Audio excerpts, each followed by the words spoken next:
Mirada Económica. Hola, hola, ¿qué tal? ¿Cómo les va? Mirada Económica llega hasta la comuna de Providencia, la sede de la Confederación para la Producción y el Comercio, la CPC, la sede del empresariado, para conversar con el presidente de esta entidad, Alfonso Suet. Diversos temas, sobre todo de reforma tributaria, crecimiento, empleo. Mirada Económica desde la CPC. Estamos desde la sede de la CPC, le agradecemos a su presidente Alfonso Suet por recibirnos. Este es como el patio trasero, ¿no? Podríamos decir. ¿Ah? Estacionamiento, patio trasero. Señor Suet, a ver, se vienen días claves, semanas claves, meses claves para un tema que para el país, para ustedes, ha tomado mucha importancia. La reforma tributaria, la modernización, reforma a la reforma, depende cómo uno le quiera nombrar. Da igual, el proyecto sería el mismo. ¿Qué para marzo? No es una idea que a ustedes les haga mucho, les dibuje mucha sonrisa. A ver, efectivamente, entre que sea fines de enero y principio de marzo, podemos vivir con ello. Sí. Cosa muy distinta de decir de enero a quedarnos para finales de marzo, o en definitiva casi como en el colegio, quedarse con los exámenes pegados para el otro año, de vuelta a marzo. Y la verdad que no es una cosa que uno dijera que es como antojadiza. O sea, claramente, si uno tuviera que explicar por qué, nosotros le hemos pedido al gobierno, mire, llevamos un año pacientemente esperando la reforma tributaria, y por qué nos parece preocupante que esto se extienda más allá de la primera semana de marzo. Porque en definitiva esto tiene un efecto en crecimiento. O sea, yo creo, hay varios análisis económicos que nos dicen, mire, Chile, su crecimiento va a ser distinto con o sin reforma tributaria. Hay economistas muy destacados que hablan de que el crecimiento de Chile 2019 sin reforma tributaria estaría bajo el 3%, y nosotros estamos apostando a un crecimiento en torno al 3,7% con reforma tributaria. Por lo tanto, tiene un efecto en el crecimiento y tiene un efecto muy importante en la inversión. Nosotros estamos apostando al año 2019 a un crecimiento de la inversión del 6%. Sin reforma tributaria, ese crecimiento va a ser en la inversión muchísimo menos. Ustedes han puesto sobre la mesa, en tu caso particular, por ejemplo, bajar el impuesto corporativo de 27 a 25%, pero al parecer el ministro de Hacienda, por lo menos en este mismo programa la semana pasada, dijo: en pedir no hay engaño. En pedir no hay engaño. Bueno, y en pedir coherencia yo creo que hay mucho detrás de eso, porque nosotros más que pedir por pedir, nosotros lo que le hemos pedido al gobierno es coherencia. O sea, el gobierno hizo en su programa una propuesta de la rebaja del impuesto corporativo del 27 al 25%. ¿Hasta ahora no ha sido coherente? Y cuando se encuentra con el déficit fiscal, que dicen, nos encontramos con un déficit fiscal del 2,1%, dado el déficit fiscal no podemos bajar los impuestos, cosa que nosotros lo entendemos el realismo fiscal y la importancia para los países de la responsabilidad fiscal. Por lo tanto, nosotros lo que hacemos es un llamado a la coherencia futura, más que a evaluar si ha sido o no coherente. Y el llamado a la coherencia futura es decir, mire, cuando baje el déficit fiscal a lo que estaba en el programa, nosotros queremos que usted sea coherente y baje en la misma medida el impuesto corporativo del 27 al 25%. Entonces hacemos un llamado a la coherencia. A ver, entonces no es pedir por pedir. ¿No es pedir por pedir? Hay un compromiso que queremos que se cumpla. Se han discutido varios temas, se han discutido por el tema de la integración tributaria, que de acuerdo a los cálculos de la moneda se dejaría de recaudar entre más o menos 800 millones de dólares. Ustedes los últimos días han propuesto, por ejemplo, o ha entrado en la discusión de eliminar ciertas exenciones o franquicias tributarias por un monto de más o menos 1.600 millones de dólares. Más o menos, ¿cuáles serían los puntos o qué tipo de exenciones, a quiénes benefician y que se podrían eliminar de manera sencilla? A ver, básicamente nosotros hemos visto exenciones que la verdad producen distorsiones, no nos hacen bien como sistema tributario. La primera tiene que ver con lo que es la renta presunta. En la renta presunta estaríamos hablando en torno a 300 millones. Si bien nosotros hemos dado un rango, pero si uno quisiera pararse en el promedio, estamos hablando en torno a 300 millones de dólares. Por lo tanto, tenemos 300 o los 800 millones que tú bien planteabas. Por otro lado, nosotros tenemos exenciones en distintos sectores. Uno, por ejemplo, que lo hemos conversado con ellos, lo hemos conversado con representantes del mundo del transporte, como la Confederación Nacional de Dueños de Camiones, con el tema del impuesto al diésel, por ejemplo. Que tiene que ver con el impuesto al diésel. Nosotros le hemos dicho, mire, esto sentémonos a conversar acá. Eso ha sido. Sentémonos a mirar. Para que la gente entienda, ellos recuperan hasta el 80% del impuesto específico del diésel, dependiendo del tamaño de la empresa de transporte. Un consumidor común y corriente, como el que nos está viendo en su casa, el precio de la benzina de los 900 pesos hay 600 de impuestos. Y eso tiene que ver con que el impuesto es de 6 UTM por metro cúbico contra lo que están pagando los transportistas, que es 1,5. Entonces, creemos que, entendiendo que el diésel, no solamente en recaudación, lo podemos mirar como estos impuestos a las externalidades negativas, nos parece relevante que lo pongamos arriba de la mesa y lo conversemos. Pero muchos críticos también han sostenido, señor Suet, que, a ver, estos 800 millones de dólares que se dejan de recaudar de parte de grandes empresarios. Si vamos a aplicar franquicias, apliquémosle franquicias o retirar franquicias a grandes empresarios, no aplicárselas a los chicos. A ver, yo creo que aquí opiniones y adjetivos hay para todo. Hay para todo. Pero si uno pesca los datos de impuestos internos, son muy claros. De los 833 millones de dólares que presentó impuestos internos, solo 155 millones de dólares corresponden a grandes empresas. O sea, nosotros estamos hablando del 16% del costo de la integración. Por lo tanto, es un error pensar que toda la integración beneficia principalmente a las grandes empresas. La integración beneficia a la inversión. Nosotros lo que estamos defendiendo y estamos proponiendo integración por efecto en inversión, no para defender intereses a las grandes empresas, porque los números son súper claros. 833, impuestos internos y sus cálculos, 155 son grandes empresas. Y la integración sí tiene un efecto en inversión. O sea, simplificar no es beneficiar a los más ricos, como muchos han dicho. A ver, yo creo que los principios tributarios son 4. Primero es que recaude. Segundo, equidad vertical, que tiene que ver con progresividad o los que tienen más paguen más. El tercer principio de equidad horizontal, que se rompe con la desintegración, se vuelve, o el semi-integrado, porque se vuelve inequitativo. Y el cuarto, que fue el gran ausente de la discusión tributaria anterior, es la inversión. Y miren dónde quedamos. 4 años consecutivos que hay inversión negativa, un país, ¿no es cierto?, que creció al 1,7%, o sea... Hemos planteado aquí varias propuestas que se han puesto sobre la mesa. Yo el otro día leía una propuesta del abogado Fernando Barros en el portal El Libro. Él decía, por ejemplo, una de las ideas es aumentar el número de personas que pagan impuestos. Personas comunes y corrientes, chilenos de a pie. Hoy día el 80% de los chilenos no paga impuestos por su sueldo, impuesto a la renta. ¿Es una opción, ustedes lo ven como una opción posible que se pueda poner sobre la mesa? Algunos dicen que aquí se puede tener mayor conciencia de que todos somos contribuyentes. A ver, los datos son los datos. Efectivamente, en Chile muy poca gente paga impuestos como personas. ¿No? Eso es. Ahora, nosotros hoy día, yo creo que tenemos súper claro en lo que estamos concentrados. Nosotros no nos hemos metido a hacer propuestas en esa área. Porque también hay que ser justo. La gente sí paga impuestos. A lo mejor no paga impuesto a la renta, pero sí paga impuesto en el IVA. Sí. Entonces, cuando dicen... que no es poco. Que no es poco. Entonces, cuando dicen, oiga, la gente no paga impuestos. No. La gente no paga impuesto a la renta, pero sí paga IVA, sí paga contribuciones, paga otro tipo de impuestos, paga el impuesto al diésel. Entonces, esto de decir que que el 80% de los chilenos no paga impuestos no es correcto. Muchos también han sostenido que el tema de la boleta electrónica, que es el principal argumento que tiene la moneda para, de alguna manera, paliar estos 800 millones que se dejan de recaudar, con la boleta electrónica sería quizás el principal argumento para subsanar esto que se deja de recaudar. Muchos han dicho que la boleta electrónica no va a ser la solución. ¿Cómo lo ven ustedes? ¿Es un elemento la boleta electrónica que permita recaudar más IVA que se deja de pagar y podríamos recuperar parte de los costos, entre comillas, que trae la integración? Bueno, nosotros revisamos con mucha atención la presentación de impuestos internos en la Comisión de Hacienda de la Cámara de Diputados, donde ellos en 4 pasos que llamaban, hablaban de que la boleta electrónica podía recaudar en torno a 1.131 millones de dólares. Entonces, Michel Llorrat, exdirector de Impuestos Internos, decía que esos números son casi inocentes. Bueno, yo le creo más a las instituciones que a las personas. La institución de Impuestos Internos ha dado un número, lo fue a justificar a la Comisión de Hacienda de la Cámara de Diputados, y yo prefiero creerle a una institución. Hay personas que salen de las instituciones y se ponen más locuaces, quizás. No, yo diría que también tienen que defender lo que ellos hicieron durante su periodo en la institución, que me parece súper atingente y lo entiendo la postura de Llorrat. Ustedes también han propuesto, porque también dentro de las medidas que plantea la moneda es aumentar o crear los impuestos digitales, al famoso Uber, a Cabify, a Spotify, a Netflix, todas estas plataformas digitales. Ustedes han propuesto incluso casi duplicar lo que plantea la moneda. ¿Por qué?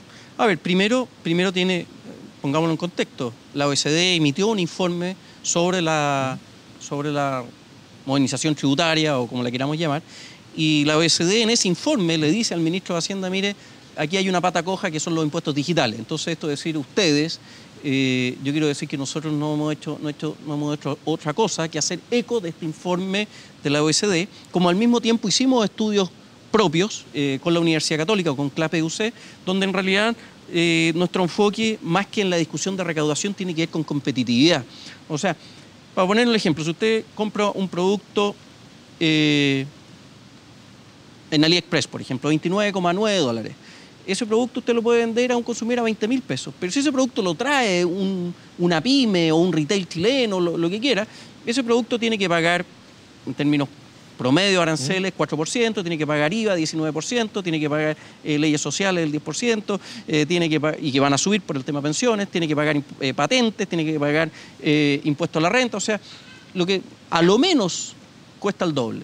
Entonces, por el mismo producto, dado que tengo una empresa que está contribuyendo a la política social necesaria en un país a través del pago de impuestos y otro que está libre de impuestos, la verdad que al final lo que nos vamos a quedar es sin empresas, porque no es competitivo. Entonces, nosotros hemos dicho que el gran ausente en esta discusión, porque todo ha estado focalizado en recaudación, ha sido competitividad. ¿Cómo competimos? ¿Ah? Que yo creo que lo mismo que le está pasando a ustedes en el mundo de las comunicaciones, está muy difícil competir para los canales de televisión, para todo, y necesitamos enfrentar el tema de la competitividad, porque si no tenemos competitividad, no vamos a tener empresas, no vamos a tener empleo, y no vamos a tener cómo pagar Spotify, Netflix, Alibaba, etc. Un 19% sería más o menos la tasa que ustedes creen que sería... Nosotros más que fijarnos en una tasa, nosotros dijimos ¿qué? desde, no hemos puesto un número, nosotros hablamos a lo menos.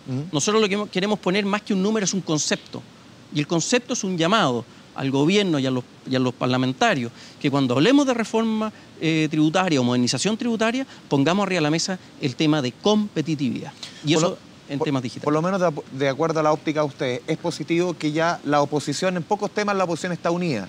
En este tema quizás ya están arriba de la mesa, han planteado o hay sobre la mesa un petitorio de, si no me equivoco, 8 puntos. Ya hay una mesa que está trabajando, ya la Comisión de Hacienda por lo menos se fija para marzo, quizás que se entre a votar el tema de la tributaria. Eso por lo menos es positivo, que en un tema ya hay acuerdo y eso se pueda llevar quizás a otras reformas que son emblemáticas como pensiones, como la laboral. Mire, todo acuerdo es cuerdo. ¿Ah? Nosotros lo que lamentamos es que este acuerdo se pudo haber producido hace un año atrás. O sea, llevamos un año en esto. Ahora, si se produjo ahora, bienvenido. Lo importante es que realmente se produzca este compromiso, pseudo compromiso que nos ha expresado el gobierno, que sería en la primera semana de marzo, en definitiva, este tema de la idea de legislar. Claramente, tienes toda la razón, o sea, esto va a marcar la discusión de las próximas reformas. Va a ser un año político en ese sentido. En Banco Estado saben que para tu empresa la liquidez es lo más importante. Por eso te invita a conocer Factoring en línea, donde podrás cobrar tus facturas y obtener liquidez de la manera más rápida y cómoda para tu empresa. Infórmate más en bancoestado.cl/empresas o llamando al 600-660-0033. Mirada económica. Mirada económica. A ver, cambiemos de tema, dejamos un poco el tema tributario que va a ocupar, yo creo que los va a ocupar y va a ocupar buena parte de la discusión también. El crecimiento preocupa, más que el número, porque el 4% prácticamente queda cerrar este año.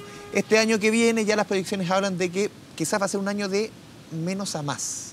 Dicen que si quizás el tercer trimestre este año, en la última parte podría haber un año más vigoroso, porque la base de comparación respecto al 2018 también va a ser un poco menos generosa. ¿Cómo lo ven ustedes? Estoy de acuerdo contigo. No, pero ¿cuál es la proyección que hacen ustedes? Muy buen análisis. No, pero uno lee de diversos correcto. Economistas que más o menos llegan a esa... ¿Cómo lo hacen ustedes? Podemos cambiar de roles. Claro. No, muy bien. No, tú tienes toda la razón. O sea, nosotros vamos a tener un primer semestre un poquito con una base de comparación más difícil.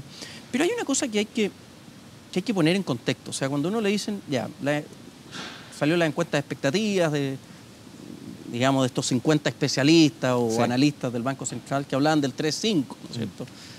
Habíamos tenido IPON que hablaban del 3,7, en torno a eso. Recordemos que el IPON da un rango de 3,25 a 4,25. Pero pongámoslo en contexto. Si se diera el 3,5, ¿qué significa el 3,5? El 3,5 hay que compararlo con que podríamos crecer más que el mundo. o cercano a lo que va a crecer en el mundo. El 3,5 hay que compararlo con que Estados Unidos, después de todo, va a crecer un 2,3 el próximo año. O sea, estamos comparando un 3,5 con un 2,3 de Estados Unidos. O Europa, que va a crecer un 1,8. O América Latina, sacando el crecimiento de China, que también va a crecer en torno al 1,8. O Japón, que va a crecer menos de 1. Entonces, estamos en un contexto mundial que crecer es muy difícil. Entonces a uno le cuesta entender y decir, oye, pero ¿cómo vamos a encontrar mal un crecimiento del 3,5? Si venimos, ¿no es cierto?, de 4 años, 17 hacia atrás, donde hubo un año que crecimos más del 2, solo uno, todo el resto de los años crecimos bajo el 2. Entonces yo creo que de repente estamos poniendo exigencias más políticas que realistas. ¿Es un buen crecimiento un 3,5 para nuestra economía en la situación de hoy día? Yo creo que es un buen crecimiento el 3,5 en el contexto de que esta es una economía abierta, que tenemos dos de los principales socios en una guerra comercial, que tenemos uno de los principales socios que es China, que consume el 50%, en torno al 50% del cobre del mundo, que casi la mitad de nuestras exportaciones son cobre, que ha tenido cifras preocupantes como ha sido básicamente la caída de sus exportaciones en 4,4%. La balanza comercial comienza a complicar, cuando China se resfría, a nosotros nos pega. ¿Cómo ves tú el tema de esta guerra comercial que uno recuerda cuando se lanza? Aquí en Chile como que no le tomaron mucho el peso de lo que se venía un poquito, comenzó a subir el tono y ahora todos estamos dibujando una carita más de preocupación, más de interrogación. Sí. Yo estoy un poquito optimista con lo que iba pasando últimamente en términos de la guerra comercial, estos acercamientos entre China y Estados Unidos. Pero yo digo responsablemente que el año 2019 en términos de crecimiento depende de nosotros, es más interno. Depende de que saquemos una buena reforma tributaria, de que nos hagamos cargo de los problemas que dejó la reforma laboral anterior, que tengamos una conversación honesta y responsable con el tema de pensiones, donde pensar que una sola reforma va a solucionar el tema de las pensiones. ¿A usted le preocupa más el tema interno que el externo? Yo creo que hoy día el año 2019 es un año de tarea interna. Va a ser un año muy político donde tenemos que hacer las cosas bien y entendamos lo que es bien común. Bien común es lo que nos conviene a los dos. Eso es bien común, no es lo que me conviene solo a mí. Entonces nosotros hacemos un llamado a los políticos a que miren esta reforma, no solo lo que les conviene a ellos en términos de voto, sino lo que nos conviene a todos, a un país entero. Entonces pongamos el acento en el bien común más que el acento en el bien propio, poniendo la política por sobre la política contingente, por sobre la buena política pública. Otra discusión que está hace rato en torno al tema del crecimiento es cómo la gente percibe ese crecimiento. Yo leía cifras, por ejemplo, de World Monitor que decía que hoy día el temor a perder el empleo es el más alto en los últimos 3 años, con una economía creciendo al 4%. Si miramos los últimos 3 años, tú mencionabas las cifras de crecimiento, o sea, estamos creciendo el 2018 más del doble que el 2017, pero la gente tiene mucho más temor a perder el empleo. ¿Por qué sucede eso? Bueno, la gente tiene razón. La gente siente las cosas porque las ve. Si bien la economía creció 4%, la inversión va a crecer en torno al 6%, esas son las buenas noticias. También tenemos noticias que no son tan buenas. O sea, nosotros sabemos que el empleo va a terminar creciendo entre 1,6, 1,7. No tenemos la última cifra, pero eso es nuestro rango. Entonces dice, ¿cómo? Si creciendo la economía al 4,6, el empleo debe haber crecido al 2,5. Y hay 4 factores. Uno, partiendo por lo simple y básico, hay problemas de medición. Ya lo ha anunciado el INE, que está midiendo mal el empleo. Que eso es cosa de medir bien. No debería afectar, pero sí afecta expectativas. Después hay un tema de migraciones, que no es un tema menor. Después hay un tema que es mucho más grande, que tiene que ver con el tema de la economía digital, en donde el trabajo digital es importante. O sea, una persona común y corriente. Uy, pero piensa en el diario vivir, una persona que vive en Cerrillo, se toma la línea 6 del metro, termina en el Costanera Center, no había boletero, no había chofer, y va al supermercado y le paga a un robot, digamos, no a una cajera. Entonces, en el diario vivir hemos visto ya cómo han ido desapareciendo puestos de trabajo que han sido reemplazados por inteligencia artificial o por automatización. Entonces la gente está viendo eso. Y tienen razón. Y ese es un tema que nosotros tenemos que salirnos de pelear por el pasado y salir con generosidad a enfrentar el futuro, donde el mayor desafío que tenemos en el futuro es el trabajo digital. Y eso tenemos que hacernos cargo de esto. A mí me parece impresentable que todavía no presentemos un proyecto de ley para modificar capacitación y no tengamos el concepto de capacitación unido a educación y unido a la economía digital. Tenemos que hacer frente a ese tema. Y hay un cuarto elemento que también no es menor, que es que la reforma tributaria del gobierno anterior tiene problemas. Lo han dicho las 3 centrales de trabajadores con las cuales hemos trabajado. Ellos ven problemas en el día a día. Y eso lo que hace en definitiva es que lo que tenemos es que las empresas hoy día lo piensan 2 veces antes de contratar a una persona, cosa que nosotros hacemos un llamado a que nos arriesguemos, a que salgamos a creer en este país, a creer en su gente y tomemos decisiones que vayan en ese camino. Tú mencionabas la forma de medir el empleo. Se han publicado las primeras cifras, trabajos pilotos sobre trabajos sobre las cifras de empleo más pormenorizados con lo que se quiere ver a futuro. Diario Financiero publicaba, por ejemplo, que la medición del desempleo de mayo-julio del 2018, que se midió un 7,6, con los parámetros nuevos hubiera sido un 6,8, prácticamente un punto menos. Si se hubiese medido el empleo como se está midiendo, como se quiere medir, y si fuera más bajo, la temperatura ambiente, discusión, ¿sería distinta? Por supuesto, nosotros, más que ver si el 0,8 que se ha anunciado durante esta semana, más que el número, nosotros lo que queremos es certeza de medición, porque la incerteza genera incertidumbre, la incertidumbre genera malas expectativas o expectativas sobredimensionadas. ¿Ah? Los números del INE hoy día no dan certeza. Yo creo que es unánime que los números del INE hoy día no dan certeza. Eso lo decimos responsablemente. Hay problemas de medición en empleo, en remuneraciones. El INE tiene que hacer su pega rápido. Y esto se ha estado discutiendo hace tiempo. Hay proyectos de modernización del INE que han estado durmiendo ya, pero como el oso en el Polo Norte en el Congreso. Y eso afectó la discusión porque se está criticando los números 2016, 17, 18, atraviesa sectores políticos, atraviesa 2 gobiernos, podríamos decir. Eso definitivamente ha afectado la discusión. No se puede hacer política pública sin números creíbles. Duramente. A ver, el otro tema que tú mencionaste también, el tema de la reforma a las pensiones, que debiese también comenzarse a discutir, comenzado el próximo, podríamos decir, año parlamentario, que comienza definitivamente en el mes de marzo. ¿Cómo ven ustedes el tema de la discusión de las pensiones? Ya parece que quizás si la tributaria es un buen acicate, un buen ejemplo de comenzar a sentarse en una mesa. Lo decía el ministro de Hacienda también en este programa la semana pasada, que ven que va a haber un acuerdo en tema de pensiones. ¿Ustedes también lo ven así? Nosotros creemos que es factible lograr un acuerdo, pero tenemos preocupaciones con el tema de pensiones. ¿Por qué? Una, nosotros este año acabamos de ver la tasa de ocupación informal más alta en los últimos 12 meses, que llegó al 30%. O sea, la informalidad está creciendo. Pero siempre ha estado en torno al 30, 29, 28, 31. Pero primera vez que llegamos al 30, en 12 meses, etc. Que es el TOI, tasa de ocupación informal. ¿Qué quiere decir eso? Lo que quiere decir eso es que a nosotros nos preocupa enormemente que en este proyecto estén ausentes los cuenta propias, los informales, porque en definitiva no va a haber ningún sistema que aguante hacerse cargo a la noche a la mañana de gente que ha trabajado en la informalidad y que en definitiva necesita pensionarse. No aguanta ni un sistema de reparto, no aguanta ningún esquema de responsabilidad fiscal. Entonces creemos que hoy día el gran ausente es el tratamiento de la informalidad. Porque se trató el tema de los independientes, que es distinto pero al cuenta propia. Es absolutamente distinto. Es que el boletea, el cuenta propia muchas veces no boletea. Independiente estamos hablando un poco más de 100.000 personas, pero nosotros cuando nos vamos al cuenta propia, que no todos son informales, pero dado que tú lo dices, estamos hablando ya casi 2 millones de personas. O sea, la verdad que el tema está acá, no está allá, están los informales, no los independientes. Entonces, no hay que confundir independientes con informales. Sí. Independientes están haciendo cosas, creo que van por el buen camino, pero la informalidad está ausente en la discusión de la política pública y eso no tiene ningún futuro para un buen sistema de pensiones. Y lo otro es un tema conceptual. Yo creo que aquí pensar que hay una bala de plata hoy día para decir que vamos a solucionar quien quiera el tema de pensiones, yo creo que es un error. El tema de pensiones va a ser un tema que vamos a tener que ir revisando cada cierto tiempo. Yo creo que aquí, más que encontrar una solución en el tema de pensiones, tenemos que encontrar un proceso para ir enfrentando los desafíos demográficos y laborales que nos está presentando el mundo. Un proceso de la misma AFP han dicho que una vez que se apruebe este proyecto, si se lleva a cabo tal cual como está, cuando se apruebe vamos a tener que hacer otra reforma, porque quizás ya vamos a estar tarde. Claro, pero eso tiene lecturas complejas, como decir que esta no es suficiente, que estamos tarde. Yo creo que lo nuestro es un poco más propositivo y de realismo. No busquemos soluciones en pensiones porque no va a haber una bala mágica, sino pongámonos de acuerdo que vamos a necesitar un proceso.